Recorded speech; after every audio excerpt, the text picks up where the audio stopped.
Bismillahirrahmanirrahim.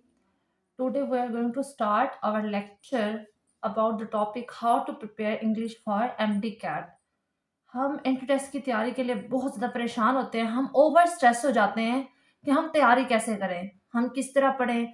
हम इतना stress ले लेते हैं बाज़ दफ़ा कि हमें पता भी नहीं होता कि हम अपने आप को इतनी ज़्यादा मुश्किल में डाल देते हैं कि हम पढ़ें कहाँ से स्टार्ट करें, ठीक है?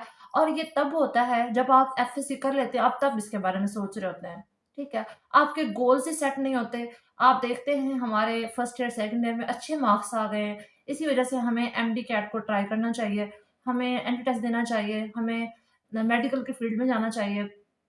कुछ लोग आप आके आपको बता रहे होते हैं कि आप कितने अच्छे मार्क्स आए हैं, तो आप जो है ना एंट्री टेस्ट दे दें, ठीक है? आप मेडिकल की फील्ड में चले जाएँ, नॉन मेडिकल की फील्ड में चले जाएँ। आपको दूसरे लोग आके बता रहे होते हैं, फिर आप उसी तरह से गोल सेट कर लेते हैं। ये अच्छी बात नहीं है, बिल्कुल भी नहीं है। आप इस तरह से कैसे कैसे कर सकते हैं? आप पास आउट ही नहीं हो सकते।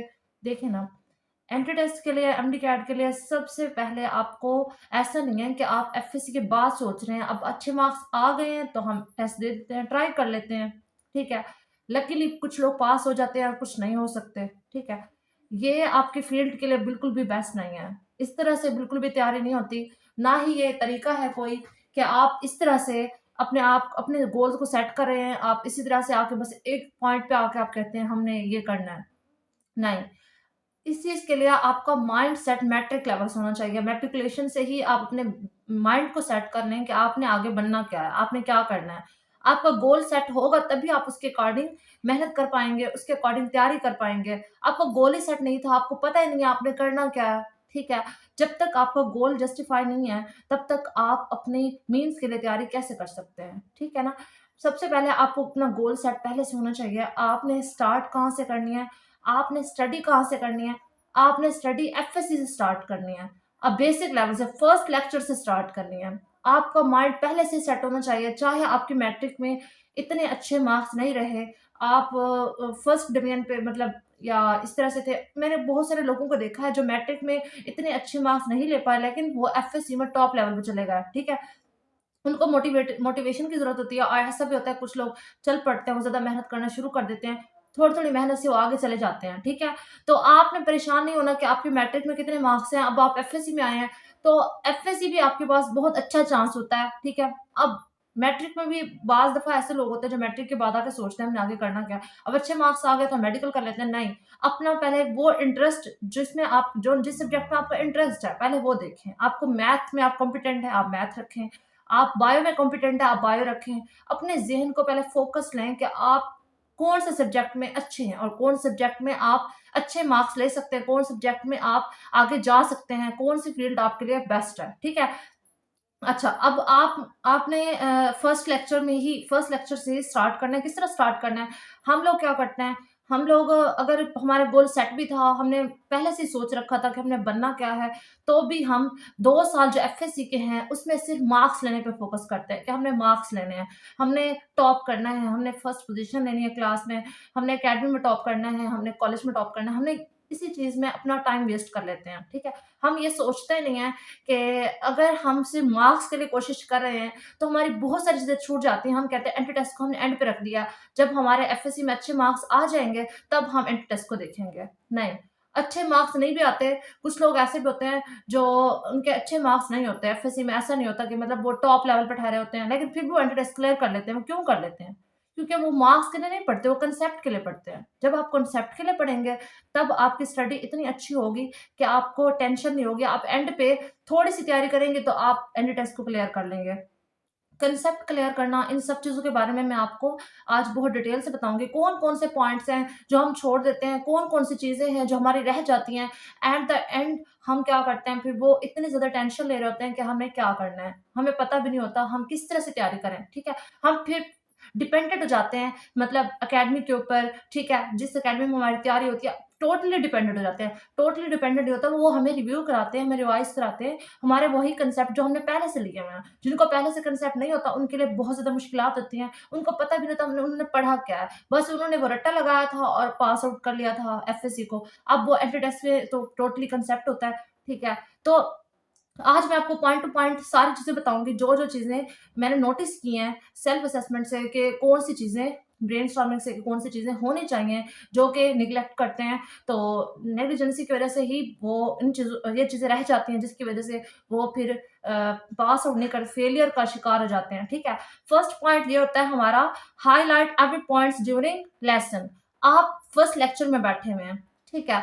मैं सबको ये कंसल्ट करती हूँ पर्सनली कि फर्स्ट लेक्चर से ही मैं सिर्फ इंग्लिश के बारे में नहीं बता रही, मैंने इंग्लिश लिखा हुआ, मेरा सब्जेक्ट इंग्लिश है, मैंने की एफएससी है, मेडिकल ही किया है। लेकिन मैं आपको बता रही हूँ सिर्फ इंग्लिश के हवाले से, और दूसरे सब्जेक्ट्स के बारे में भी बताऊँगी साथ-साथ, ठीक है? आपने क्या करना है, आप अपने सब्जेक्ट नोटबुक के अलावा अपने पास अपने जो कंपल्सरी सब्जेक्ट्स हैं, उनकी नोटबुक्स ले लें, ठीक है? या एक ही मोटी डायरी बना लें, ठीक है? जिसमें आप क्या करेंगे, मोटी डायरी के अंदर आप उसके अंदर से एक टॉपिक ले लें, ठीक है? एक साइड से आप इंग्लिश स्टार्ट कर लें, दूसरी साइड से आप बायो स्टार्ट कर लें, तीसरी साइड से फिज़िक्स, फिर केमिस्ट्री, ठीक है?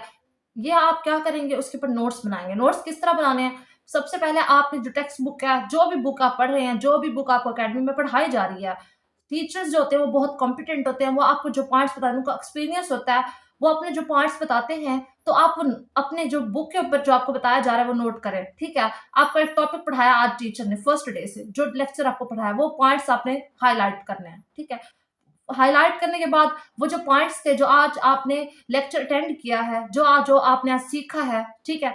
आप उनको आपको तो अगले दिन वो भूल जाएँगे। वो भूलते क्यों हैं? क्योंकि हम अगले दिन और टॉपिक पढ़ते हैं, उसको जो टीचर ने ऊपर लिखवाया था हम उसको लेते नहीं हैं, ठीक है? अपने ज़हन में नहीं लेते कि टीचर ने हमें क्या पढ़ाया था। हम ये देखते हैं कि बुक के ऊपर क्या लिखा हुआ है, हम उसी को रट्टा लगा लेते हैं।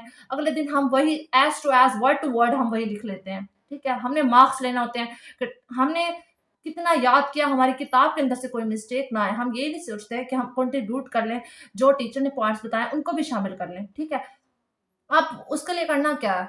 आपने ऐसा नहीं करना कि घर जाके वही पॉइंट्स ही देखते रहें, वही लिखते रहें, नहीं। अब आप घर गए हैं, जो टीचर ने आपको वर्क दिया, जो आपने पॉइंट्स अपने जो थे लेसन के दौरान आपने नोट किए थे, ठीक है? वो अभी आपने नहीं लिखने हैं। पहले आपने क्या करना है, जो बुक के अंदर था, वो सारा का सारा याद कर लेना है। लेकिन उसके अंदर वो पॉइंट्स भी अगर आप शामिल करके याद करेंगे, जो टीचर ने आपको लिखवाए थे, हाइलाइट कराए थे, ठीक है? वो नए पॉइंट्स जो उसके अंदर थे, उसके साथ आप पढ़ेंगे तो आपका कांसेप्ट क्लियर होगा। कांसेप्ट क्लियर बहुत ईज़ी है। और दूसरी बात, जब आपने सारे सब्जेक्ट्स क्लियर कर लिया, अब आप फ्री बैठे हुए हैं, बिल्कुल रिलैक्स बैठे हुए हैं। आपने क्या करना है, note every point on diary. अब जो मैंने आपको बताया, एक मोटी-सी डायरी लेनी, ठीक है? उसके ऊपर आपने लिखना है डेट, पहले आज आप कौन-सी डेट पे पढ़ रहे हैं, और फर्स्ट लेक्चर, लेक्चर नंबर 1, और डेट भी लिखनी है, और सब्जेक्ट कौन-सा, इंग्लिश। इंग्लिश के आपने कौन-कौन से पॉइंट्स आज सीखे हैं, ग्रामेटिकल कौन-कौन से पॉइंट्स थे, कौन-कौन से इस तरह के जो आपके पंक्चुएशन के पॉइंट्स थे, जो सर ने आपको बताया, कौन-कौन से एमसीक्यूज़ थे। आप इतना कर सकते हैं तो आपके पास बुक्स महफूज़ रहेंगी, तो आप क्या करें, अपना बुक का पेज नंबर लिख लें कि इस बुक के ऊपर, ये पेज नंबर के ऊपर मेरे ये वाले पॉइंट्स थे। लेकिन वहाँ पे हम 1 पॉइंट लिखते हैं, लेकिन कांसेप्ट हमारे पास 2-3 लाइनों का होता है, लेकिन वो कांसेप्ट ब्लर हो जाएगा वक़्त के साथ-साथ। 2 साल के बाद आपको याद भी नहीं रहेगा इस पॉइंट के ऊपर हमने क्या पढ़ा था।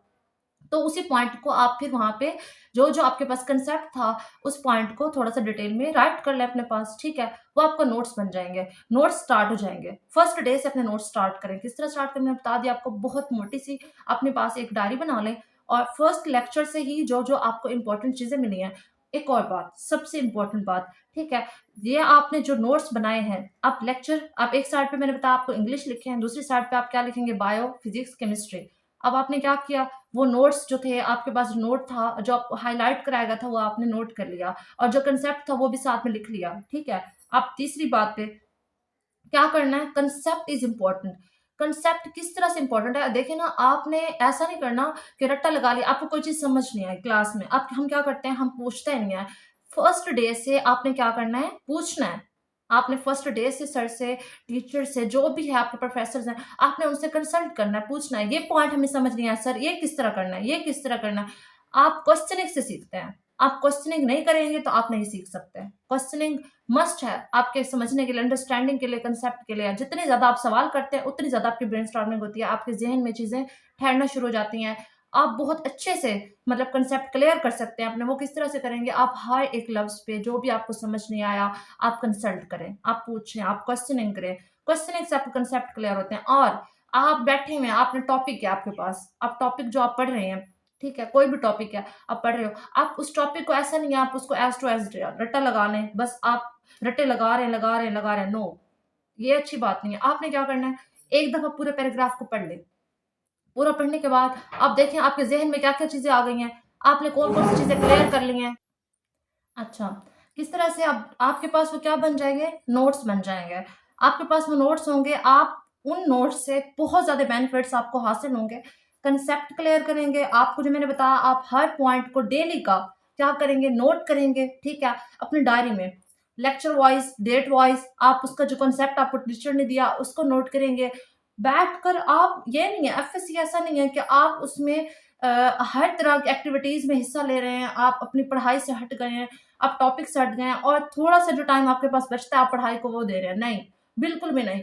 आपने थोड़ा-सा टाइम नहीं देना होता इसको, आपने फुल टाइम देना होता है और फुल टाइम के लिए भी मैं आपको बताऊँगी किस-किस तरह से देना है, किस-किस तरह से टाइम मैनेजमेंट रखनी है, ठीक है? उसमें भी बहुत सारी चीज़ें होती हैं, जो आपने ठीक रखने होते हैं और यहाँ से आपके नोट्स बनना शुरू हो जाए अपने नोट्स, जो आपके अपने कंसेप्ट के हिसाब से होंगे और जब एट द वीकेंड आपका जब टेस्ट होगा, ठीक है? वीकेंड के ऊपर जब आपका टेस्ट होगा, तो आपने ऐसा नहीं करना कि इसको इग्नोर कर देना जो आपके नोट्स थे। आपने वो याद कर लिया जो सर ने कहा, नो। आपने पूरे वीक का जो-जो आपने नोट्स बनाए थे, जो-जो चीज़ें आपने नोट की थी, वो आपके एमसीक्यूज़ की भी शक्ल अख्तियार कर सकती हैं। आप उससे अपने एमसीक्यूज़ की भी तैयारी कर सकते हैं, क्विज़ की तैयारी भी कर सकते हैं। लेकिन आपने एट द एंड क्या करना है? एट द एंड आपने उन सारी चीज़ों को देखना है। कैसे देखना है? ठीक है? आप जो कुछ भी आपने पूरे हफ्ते में लिखा है, वो सारी की सारी चीज़ें आपने साथ में ही रिवाइज़ करनी है। ठीक है? वो आपके नोट्स हैं, आपने उनको इग्नोर नहीं करना। चाहे आपके मंथली टेस्ट हो रहे हैं, चाहे वो आपके पेपर में कंट्रीब्यूशन है कि नहीं है, आपने उनको भी साथ में रिवाइज़ करना है। एक्स्ट्रा टाइम देना है। एक्स्ट्रा टाइम मैंने बताया आपको, आप जब सारी चीज़ें याद कर बैठते हैं, आप रिलैक्स माइंड हो जाता है बिल्कुल, आपने सब कुछ पढ़ लिया, चाहे वो रात के 12 बज रहे हैं, चाहे वो 2 बज रहे हैं, चाहे 1 बज आपने ऐसा नहीं करना कि आप वीकेंड के ऊपर जाके आप संडे वाले दिन आप नोट्स को लिख लेंगे, नो। डेली का डेली आपने ये करना है, अदरवाइज़ आपके जो कंसेप्ट है वो ब्लर हो जाएगा और आप नहीं कर पाएँगे, आपसे नहीं होगा, ठीक है? अच्छा, सेल्फ फ़ोकस किस तरह से हम ये देखते हैं, अब डेली हम हमारी ना एक आदत बन जाती है, हम पूछते हैं अपने क्लास फेलोज़ से, अपने टॉपर से, "आप किस तरह पढ़ते हो? आप किस तरह पढ़ते हो? आप किस तरह पढ़ते हो?" नहीं, आपने ये देखना है आप किस तरह पढ़ते हो, आप किस तरह पढ़ सकते हो क्योंकि ज़ाहिर-सी बात है हर किसी के साथ अपने-अपने मेथड्स हर किसी के पास होते हैं, हर किसी के साथ अलग-अलग से डिफ़िकल्टीज़ होती हैं, वो घर में जाके उनके लिए मसाइल होते हैं, वो किस टाइम पढ़ते हैं, किस टाइम नहीं पढ़ते, नहीं। आपके लिए कौन-सा एनवायरनमेंट बेस्ट है, आप किस तरह पढ़ते हैं, आपका कौन-सा मेथड है, आपने उसको फ़ॉलो करना है, ठीक है? आप किस वक़्त पढ़ते हैं, आप किस तरह से पढ़ सकते हैं, ठीक है? आपने वैसे पढ़ना है और सबसे मुश्किल जो सब्जेक्ट है आपका, आपको लगता है सबसे मुश्किल है, आपने उससे ज़्यादा प्यार करना है। भई आप सबसे मुश्किल सब्जेक्ट को आप इस तरह पढ़ें कि आपका फ़ेवरेट सब्जेक्ट है। जब आप उसको फ़ेवरेट कर लेंगे, आपको कुछ उसमें एक चीज़ भी मुश्किल नहीं लगेगी। यकीन करें ऐसा ही होता है। अपने टीचर को जिसका सब्जेक्ट ज़्यादा मुश्किल है, जो समझ नहीं आ रहा, आप उस टीचर को भी ज़्यादा फ़ोकस्ड में लें, ठीक है? उस टीचर को फ़ेवरेट बना लें। आपकी जो सब्जेक्ट है, उसमें जो आपकी कॉम्प्लिकेशंस है, वो सारी की सारी ईज़ी हो जाती हैं। अच्छा, पास्ट पेपर्स क्या होते हैं? मैं पास्ट पेपर्स के बारे में थोड़ी-सी इस तरह से सोचती हूँ कि पास्ट पेपर्स जो होते हैं वो आपको कन्फ्यूज़ कर देते हैं। पास्ट पेपर को आप इस तरह ना लें कि आप पास्ट पेपर को फ़ॉलो करना शुरू कर दें। पास्ट पेपर आपके हेल्पफुल किस तरह से हो सकते हैं? आप एक दफ़ा पास्ट पेपर लें, उसके अंदर से देखें कि साल ब साल उसमें जो कंसेप्ट था एमसीक्यूज़ तो किस तरह चेंज होता है। वो सिर्फ़ कांसेप्ट के लिए लें, कांसेप्ट के लिए किस तरह से ये नहीं आपने उसको रट्टा लगाना शुरू कर देना, रीडिंग लेना शुरू और बाकी सारी चीज़ों को इग्नोर कर देना, नो। नोट्स आपके पास हैं, लेकिन आपने समझना इस तरह से है, फर्स्ट में मैं कहती हूँ आपने एफएससी स्टार्ट किया, उसके 1 हफ्ते के बाद पास्ट पेपर लेने और उनको देखें, पास्ट पेपर में किस तरह के एमसीक्यूज़ आते हैं और टीचर आपको किस तरह कांसेप्ट दे रहा है और आप किस तरह से कांसेप्ट ले सकते हैं। आप उनको सिर्फ़ और सिर्फ़ मेथड के लिए फ़ॉलो करें और उसी तरह से अपने नोट्स बनाना शुरू कर दें और उसी तरह से अपना कांसेप्ट क्लियर करना शुरू कर दें। टॉपिक के अंदर से आप कांसेप्ट लेंगे, आपने एक पैराग्राफ ही देखा, आपको क्या पता किस तरह के एमसीक्यूज़ आते हैं। आपने पहले से ही उसके अंदर से आइडिया ले लेना है। जब आपका गोल सेट होगा, तब आपके लिए कोई मुश्किल नहीं होगी। अच्छा, एमसीक्यूज़ की प्रैक्टिस किस तरह करनी है? एमसीक्यूज़ की प्रैक्टिस तब कर सकते हैं आप जब आपके पास कांसेप्ट है। कांसेप्ट नहीं होगा तो आप एमसीक्यूज़ नहीं कर सकते। कांसेप्ट किस तरह क्लियर करना है? एक टॉपिक आपने पढ़ लिया, अब आप किताब बंद कर दें, अब बैठ जाएँ। अब सोचें ज़रा, अब टॉपिक के अंदर आपने किसके बारे में पढ़ा, क्या पढ़ा, उसके अंदर कौन-कौन से अहम-अहम पॉइंट्स आपके ज़हन में आ रहे हैं, आप सोच रहे हैं। आप उसके ऐसे छोटे-छोटे कीवर्ड्स बना लें अपने ज़हन में। एक कीवर्ड से आपको एक पॉइंट याद आ जाएगा, दूसरे कीवर्ड से दूसरा पॉइंट या आपके सारे पॉइंट्स क्लियर होना शुरू हो जाएँगे। और फिर अक्सर एकेडमिक लेवल पे, कॉलेज लेवल पे क्विज़ होते हैं। हर एक टॉपिक पे जो टेस्ट ले रहे हैं, तो उसके साथ एमसीक्यूज़ भी ले जाते हैं। और जो एमसीक्यूज़ होंगे वो वाले, वो आपके लिए इम्पोर्टेंट होंगे और वो एमसीक्यूज़ तब क्लियर होंगे जब आपका टॉपिक का कांसेप्ट क्लियर है। अब टाइम मैनेजमेंट किस तरह से है? अब कुछ लोग ना एक्स्ट्रा ट्यूशन्स भी रख लेते हैं साथ में, ठीक है? उन एकेडमिक कॉलेज लेवल से पढ़ रहे हैं, उसके एक्स्ट्रा उन्होंने टेस्टिंग के लिए या किसी चीज़ के लिए ट्यूशन रख लिया। ट्यूशन ऐसे नहीं है आपने स्टार्ट में रख लेना, नो। स्टार्ट में नहीं रखना। स्टार्ट में आप काफ़ी कन्फ्यूज़ हो जाएँगे। अभी एक साइड पे आप फ़ोकस करें, 2 साइड पे फ़ोकस नहीं होता, ठीक है? कुछ ऐसा कर लेते हैं, हाफ सिलेबस डिवाइड कर लेते हैं, हाफ इधर से पढ़ रहे हैं, हाफ उधर से पढ़ रहे हैं, नो, ये भी नहीं है। ये मैंने कुछ पॉइंट्स आपके लिए बना लिए थे पहले से ही, थोड़े से असेसमेंट करके कि इस तरह के पॉइंट्स इस तरह की चीज़ों से होने चाहिए तैयारी के लिए। अब टाइम मैनेजमेंट है सबसे इम्पोर्टेंट बात मैंने आपको बताई। आपने ऐसा नहीं करना कि 2 साइड पे, एक साइड से पढ़ें। अपने आप को टाइम दें। जब आप खुद को टाइम देंगे, आपकी तैयारी सबसे अच्छी होगी। और टाइम मैनेजमेंट क्या, आप 4 बजे पढ़कर वापस आए हैं, ठीक है? आते ही किताब नहीं खोलेंगे, आप जैसे ही घर पहुँचे, बैग रखा और किताबें निकाल कर पढ़ना शुरू कर दिया, नो, ठीक है?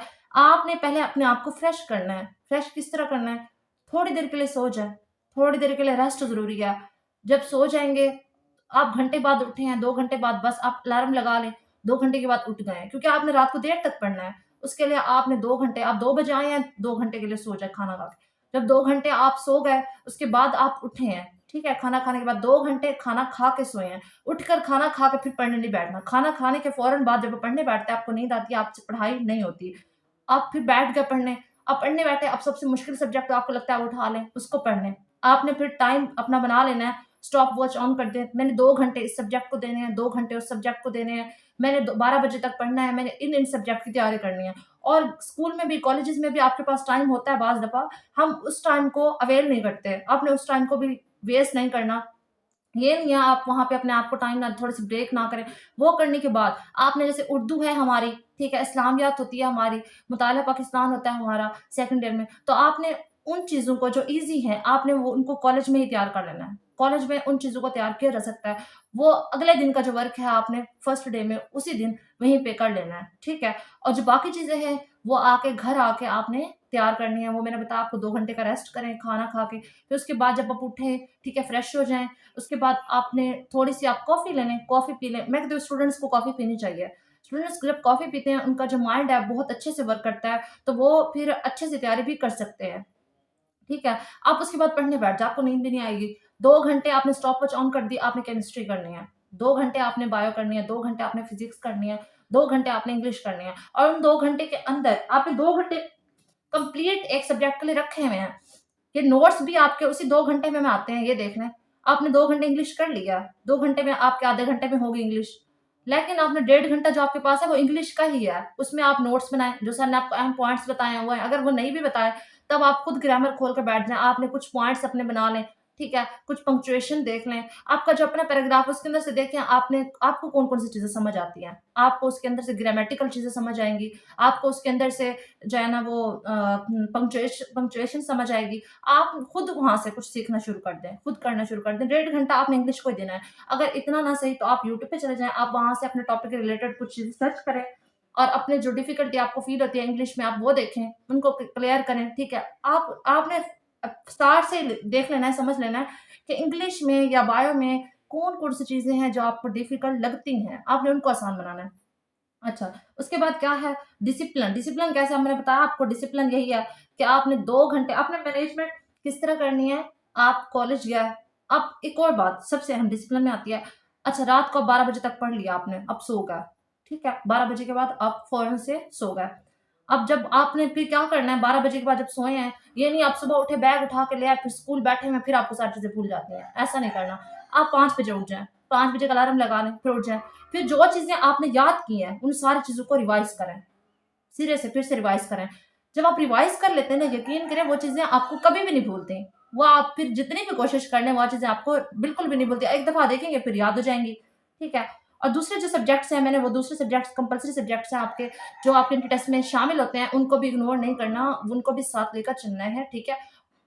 जो दूसरे कंपल्सरी सब्जेक्ट आपके इसके अंदर होते हैं, एफएससी के अंदर होते हैं। ऐसा है कि अक्सर लोग ना इन 4 सब्जेक्ट तो लेते हैं, कंसीडर करते हैं, फिज़िक्स, केमिस्ट्री, बायो, इंग्लिश, इनको ले लेते हैं, ठीक है? उर्दू को नहीं पढ़ते।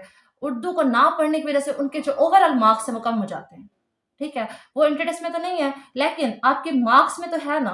आपके हमेशा उर्दू में मार्क्स कम आते हैं, क्यों? क्योंकि हम इनको ईज़ी ले लेते हैं। उर्दू ईज़ी नहीं होती, उर्दू सबसे मुश्किल सब्जेक्ट होती है, आपको मार्क्स देती है। इस्लामियात आपको मार्क्स देती है, आप उनको भी कंसीडर क्या करें, उनको भी सीरियस लेना है, ऐसा नहीं है उनको एज़ ए मतलब थोड़ा-सा ऐसा थोड़ा-सा पढ़ लिया आपको, मैं थोड़ा-सा टाइम एक्स्ट्रा टाइम जो बचा है आपके पास आपने वो दे दिया, नो। उसको भी इस इन्हीं टाइम की तरह देना है। लेकिन मैंने ये कहा आपको कि आप इसको स्कूल, कॉलेजेस में भी टाइम जो आपके पास बचता है, आप वहाँ पे भी इनको टाइम दे सकते हैं। उर्दू के भी नोट्स बनाने पड़ते हैं बंदे को। जब उर्दू के नोट्स नहीं होंगे तो आप कैसे पढ़ेंगे? उसके अंदर अच्छे-अच्छे अशआर पुट करने पड़ते हैं। उनके लिए अच्छे-अच्छे वर्ड्स, जितने भी ज़्यादा मुश्किल वर्ड्स आप उसमें मतलब अच्छे अल्फ़ाज़ इस्तेमाल करते हैं, तो आपकी जो उर्दू की राइटिंग है वो अच्छी होनी चाहिए, उनकी जो प्रेज़ेंटेशन है वो अच्छी होनी चाहिए, ठीक है? अच्छा, और उसके बाद आपने क्या करना है, अब जब आपने 2 साल एफएससी को दे दिया है, या फिर एट द एंड जब आपने कोई टॉपिक पढ़ लिया, पूरा टॉपिक आपने याद कर लिया, उसको रट्टा लगा लिया, ऐसे समझ लें आपने पढ़ लिया। अब आप ब्रेनस्टॉर्मिंग करें, क्या आप रेडी हैं? अब आपको आता है, आप लिख सकते हो। आप लिख सकते हो उसके अंदर से, जो आपने याद किया। आपने क्या करना है, अपना एक पेज लेना है, उसके ऊपर पॉइंट्स बनाने हैं। कौन-कौन से पॉइंट्स हैं, जो मेन पॉइंट्स हैं उसके अंदर से, वो ज़ुबानी याद होंगे आपको, वो लिख लें, ठीक है? या पहले से आपने पॉइंट्स बना के रखे हुए। फिर उसके बाद आप ब्रेनस्टॉर्मिंग करें, कौन-कौन से चीज़ें हैं जो आपको अभी याद हैं, अच्छे से याद हैं, वो सारे लिखें। जो भूल गए हैं फिर देख लें, फिर याद होगी फिर लिखें। वो टॉपिक जो आपने याद करके लिखा, जो आपने अपने ज़हन में दोहरा सकते हैं, अपनी ज़ुबान से दोहरा सकते हैं। कुछ ऐसी भी हमारे साथ क्लास फेलोज़ थी, टॉपर थी, वो हमारे साथ बैठी होती थी वैन में, वो दोहरा रही होती थी ज़ुबान से ना, जो कुछ उन्होंने पढ़ा। बुक्स बंद है, किताबें बैग में हैं, अब वो स्कूल जा रहे हैं, हम कॉलेजेस जा रहे हैं, तो वो रास्ते में ही उनको रिवाइज़ कर रही हैं, पढ़ रही हैं, ऐसे उँगली से इशारे भी कर रही हैं, पढ़ भी रही हैं। वो चीज़ें जब आप खुद रिवाइज़ कर सकते हैं, तो समझें आपको किताब बंद करके, आँखें बंद करके वो आता है, और आप उनको लिख सकते हैं, आपको कांसेप्ट क्लियर है। सेल्फ असेसमेंट भी सेल्फ कॉन्स फ़ोकस में आ जाती है। सेल्फ असेसमेंट यही है, ब्रेनस्टॉर्मिंग के बाद आप देखें, आपको क्या वो आता है?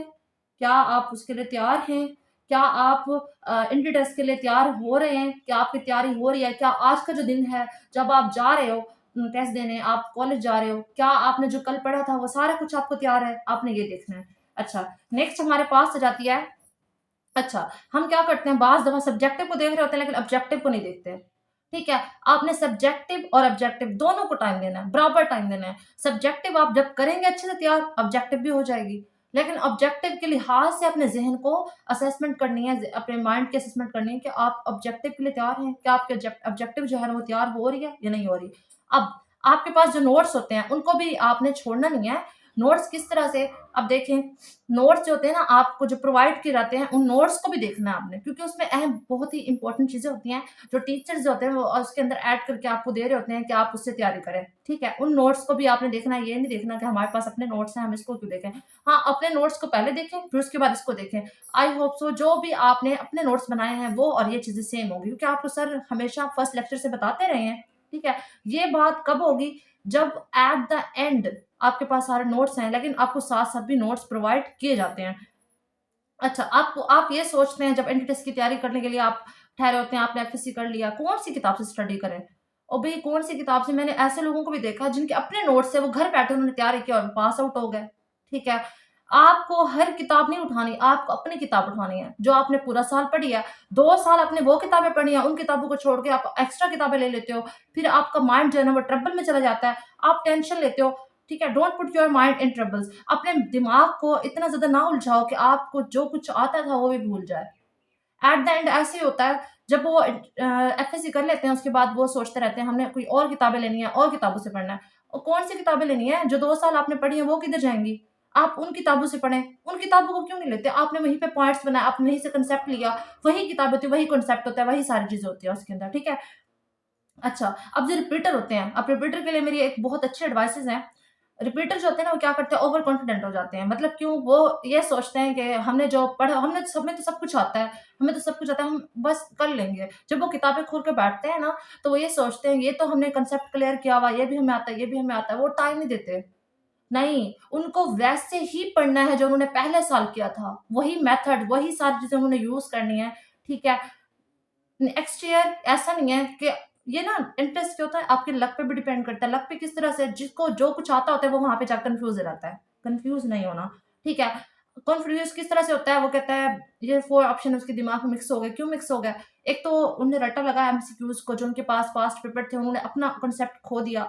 उन्होंने फिर पास्ट पेपर से रट्टा लगा लिया, उनके पास जो नोट्स है एक्स्ट्रा उनसे रट्टा लगा लिया। रट्टे की वज़ह से उनके जो एमसीक्यूज़ थे मिक्स हो गए। अब 4 वहाँ पे जो ऐसे ही बने होते हैं एमसीक्यूज़ जो आपके दिमाग को ट्रबल कर देते हैं, मतलब इस तरह से आपको टेंशन होती है कि कौन-सा ऑप्शन ठीक हो सकता है, कौन-सा नहीं हो सकता। रिपीटर्स जो होते हैं ना, वो ये सोचते हैं कि वो सब कुछ कर लेंगे और उनसे हो जाएगा। ऐसा नहीं होता, ठीक है? अपने आप को ओवर कॉन्फिडेंस ना समझें। आपने उसी तरह टाइम देना है जिस तरह से आपने फर्स्ट टाइम दिया था, ठीक है? आप उसी तरह से पढ़ेंगे जिस तरह आपने पहले साल में तैयारी किया है और इसी तरह से फिर जो रिपीटर होते हैं, अक्सर फेल हो जाते हैं और कुछ रिपीटर्स ऐसे होते हैं, वो पहले से भी ज़्यादा टाइम देते हैं, पहले से भी ज़्यादा अच्छे तरीके से पढ़ते हैं और वो पास आउट हो जाते हैं। ठीक है। अच्छा, जस्ट एक आइडिया फ्रॉम यूट्यूब। अच्छा, आपने क्या करना है, आपने ऐसा नहीं है कि आपने सिर्फ़ सर पे डिपेंडेंट होना है, ठीक है? आपने जो टॉपिक है आपको समझ नहीं आया, सर का कुछ सर ऐसे होते हैं जिनका हमें कांसेप्ट क्लियर नहीं होता, जिनकी बातें हमें समझ नहीं आती, जो वो पढ़ा रहे होते हैं, होता है ऐसा, ठीक है? हमारे साथ भी होता है। तो आपने क्या करना है, आपने परेशान नहीं होना, यूट्यूब पे हर तरह के लेक्चर्स मौजूद होते हैं, आपने यूट्यूब से एक लेक्चर ले लेना है और वहाँ से पढ़ना है, ठीक है? आपने वहाँ से समझना है, वहाँ से भी आपको बहुत सारी अच्छी-अच्छी चीज़ें मिल जाती हैं और आपका टॉपिक क्लियर हो जाएगा। Consult those seniors who have passed out. अब जो पास आउट हुए हैं, सीनियर्स हैं आपके, ठीक है? आप उनके पास जाएँ, अगर आपको कुछ चीज़ें समझ नहीं आ रही, आप उनसे कंसल्ट करें, ठीक है?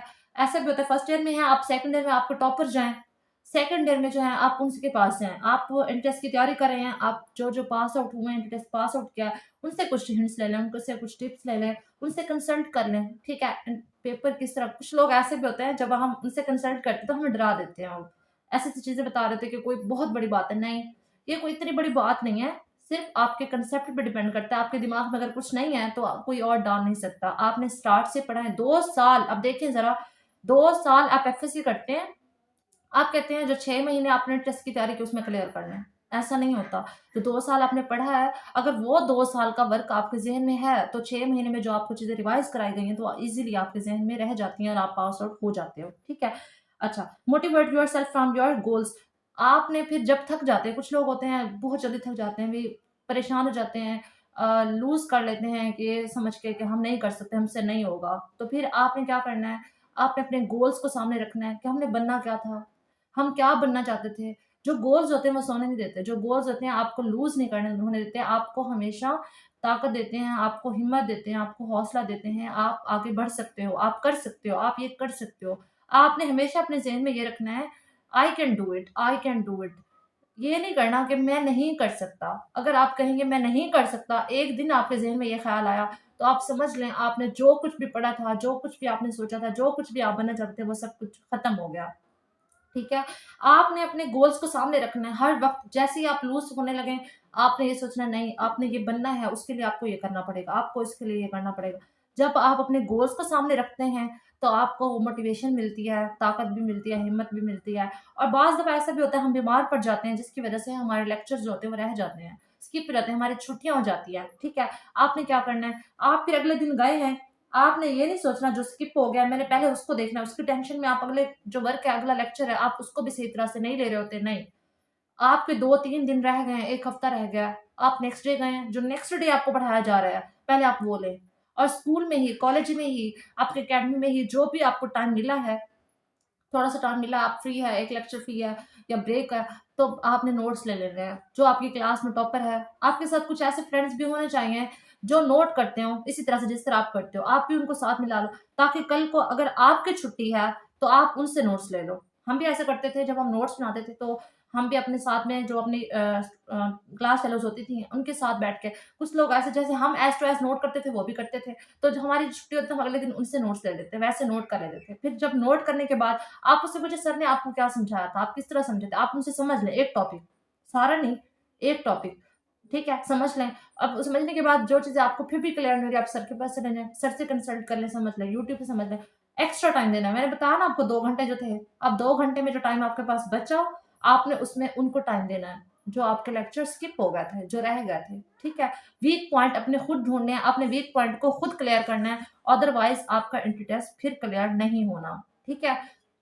और ग्रामर जो होती है ना, वो हमें सबसे ज़्यादा मुश्किल लगती है। हम सोचते हैं जो ग्रामर है, वो हमें कभी भी तैयार हो ही नहीं सकती, ग्रामर तो बहुत मुश्किल है, बहुत मुश्किल है।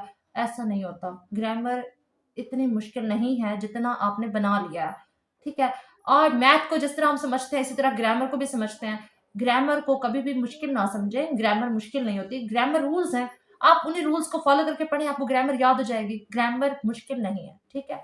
चलें, आई होप सो कि आपको आज की वीडियो बहुत अच्छी लगी होगी। इसको देखें और शेयर करें अपने फ्रेंड्स के साथ, सबके साथ। इसमें बहुत अहम चीज़ें हैं, बहुत अच्छी चीज़ें मैंने बताई हैं आपको, जो आप जिनको आप फ़ॉलो करके एट द एंड आपके पास इतने अच्छे नोट्स होंगे। अगर आप किसी भी सोर्स से नहीं पढ़ते, किसी भी सोर्स से नहीं, 2 साल में जो आपने खुद नोट्स बनाए हैं, यकीन करें अगर आप उसी से तैयारी करते हैं, ठीक है? वो तो आपकी 2 महीने में हो जाएगी। जो आपने खुद नोट्स बनाए हैं, उसके 2 महीने में आपकी तैयारी हो जाएगी। ये गारंटी है मेरी। कैसे नहीं होगी जब आपने वो कांसेप्ट खुद भी क्लियर किया और खुद लिखे हैं, ठीक है? आप उसी उन्हीं नोट्स से पढ़ते हैं तो आपका एंट्री टेस्ट क्लियर हो जाएगा, ठीक है? 99% ये गारंटी है मेरी, ठीक है?